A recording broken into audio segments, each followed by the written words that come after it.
Bienvenue dans le monde qui nous ressemble et qui nous rassemble.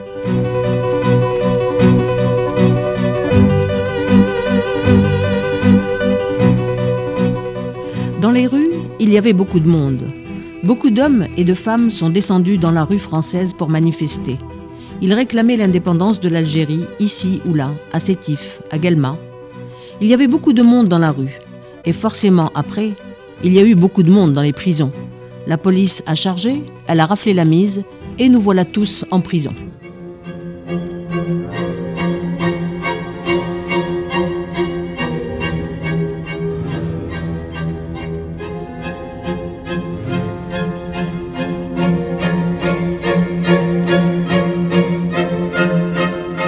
Dans la prison coloniale, il y a beaucoup d'indigènes.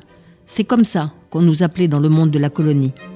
Dans les prisons, nous étions nombreux et nous avions de la compagnie, des insectes qui, eux, n'ont pas changé de nom, des poux et des araignées. Les indigènes avaient de la compagnie en prison et parfois c'était une compagnie utile.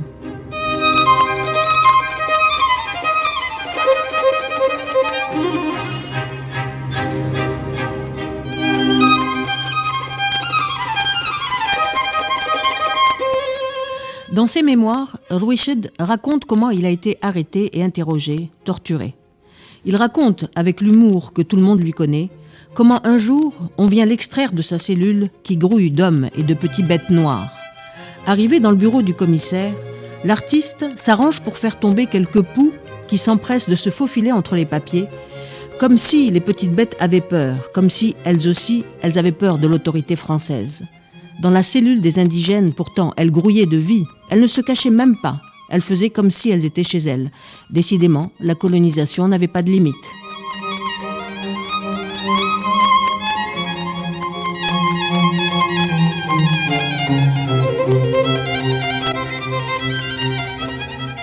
Le fait est que le commissaire est horrifié à la vue des petites bêtes.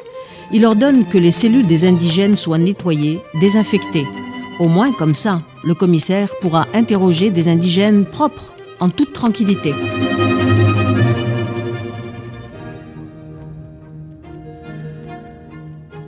Dans une autre cellule, du côté de Constantine, il y a une araignée, une seule, toute mignonne.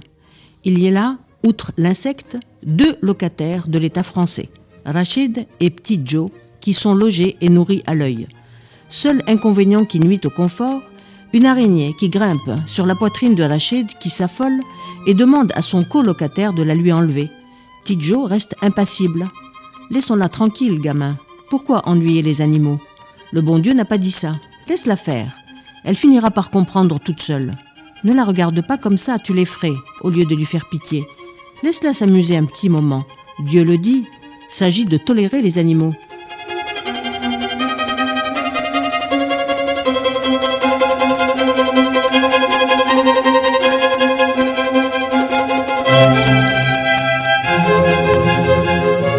S'agit de tolérer les animaux.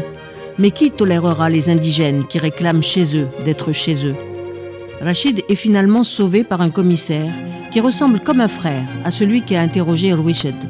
Le commissaire constantinois finit par relâcher Rachid en cédant aux arguments de Petit Joe.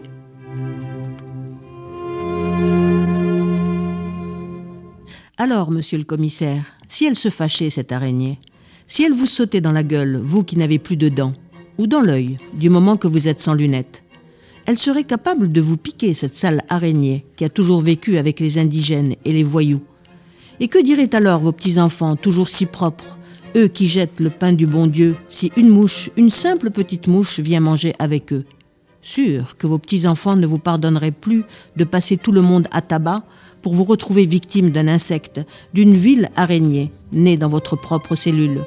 Vous devriez nous laisser partir avec elle et pas vous fatiguer avec toutes ces responsabilités.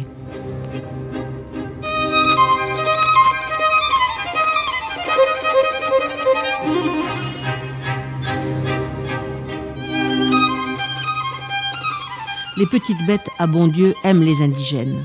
Les commissaires n'aiment pas les indigènes, mais ils aiment encore moins les petites bêtes à bon Dieu. Le commissaire ouvre la porte de la cellule et laisse partir les indigènes avec la gentille petite araignée.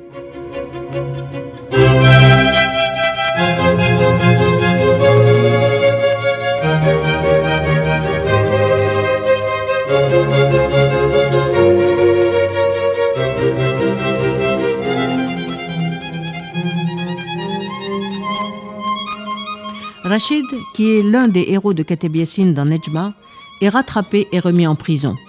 Là, il n'y a aucun insecte, ni araignée, ni poux. Aucun autre locataire que l'ancêtre Keblout, plus terrifiant que les petites bêtes à bon Dieu.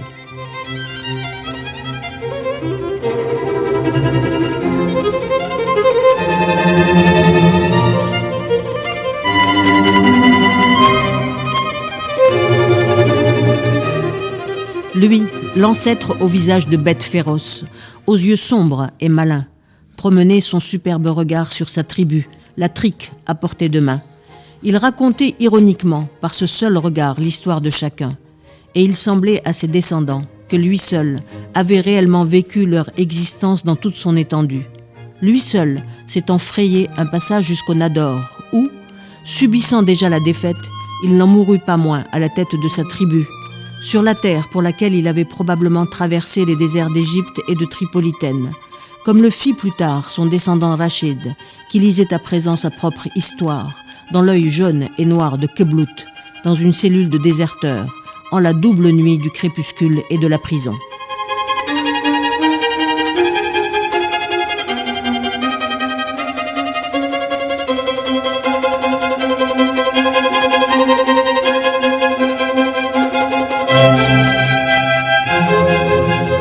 Rachid est seul en prison. Il n'a pas peur des Français qui vont le condamner. Seul avec lui-même, il fait le bilan de sa vie et le résultat n'est pas brillant. Dans l'œil jaune et noir, terrifiant de sa conscience, il peut lire l'histoire de sa défaite, celle de sa tribu, celle de tout un peuple.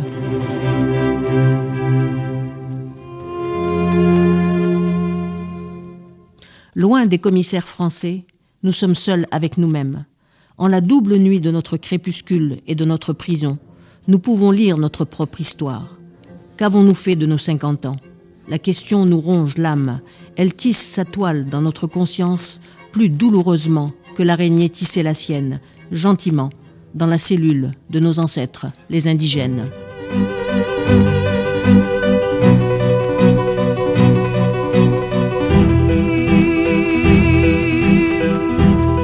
Au revoir et à très bientôt dans le monde qui nous rassemble et qui nous ressemble.